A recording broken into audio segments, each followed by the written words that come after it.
Is our country broke? Have we run out of money, Mr. Rowley? Or Dr. Rowley, have we run? Is the country broke? Is that why government cannot pay its bills owed to suppliers, contractors, and VAT refunds and so on?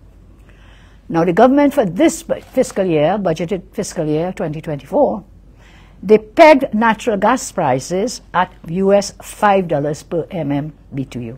That's very important because they have no other revenue stream, no other revenue stream. So the only revenue they're getting is from the energy sector. They said we are going to get it at $5 US per MMBTU. What's the reality? What is the truth? From that budget, October 2023, $2.98 was the price. What did they peg it at? $5 US. They're getting $2.98. November 2023, $2.71. December 23, $2.52. Anything reaching near to $5? No. January 24, $3.18. February 24, $1.72. March 24, $1.49. And we come to April, currently averaging between $1.60 and $1.80. Nowhere anywhere near to the $5 that they peg their hat, to hang their hat up onto $5. So the average price of the gas between October budget and now is US $2.40, less than half of the budgeted figure of $5. And let's move along with that. Less than half that was projected. When we put this and couple it together with decline in production, I guarantee that the government will in no way meet their target for revenue. Oil production is also at a historical low, comparable way back to 1939 levels. This is their one source of revenue, down to 1939. The natural gas prices for the rest of 24, as I say, is projected to be US $2.20, and for next year 25 to average US $2.90, nowhere near to this $5. So these were prices for the coldest months of the year in the northern hemisphere. We are now entering hot summer months in the US and Europe, so prices will further drop.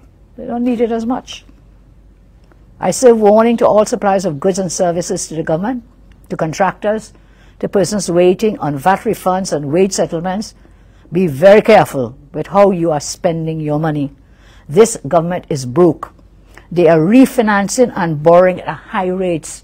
Every time you come to the parliament to increase the borrowing ceiling and the amounts and so on. Because of their mismanagement and failed energy negotiations, government cannot pay its debts. This is why they are forcing through the property tax, utility rate increases, fuel price increases, and so on. So there is no imaginary 17 or 18 billion dollars that Rowley is speaking about. We have not seen this money in any of our budget statements. What we see is negative foreign direct investment.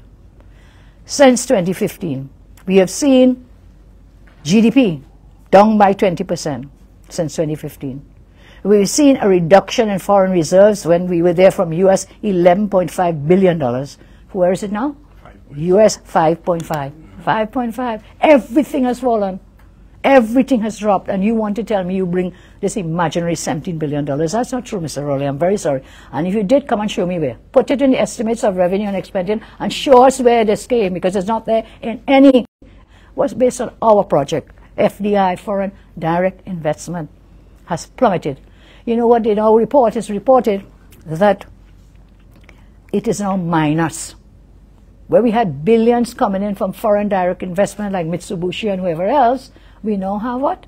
Minus. In other words, the opposite is happening, is negative. There's capital flight, there's fleeing the country, they're not coming here. So where this imaginary 17 and 18 billion coming from? Nowhere.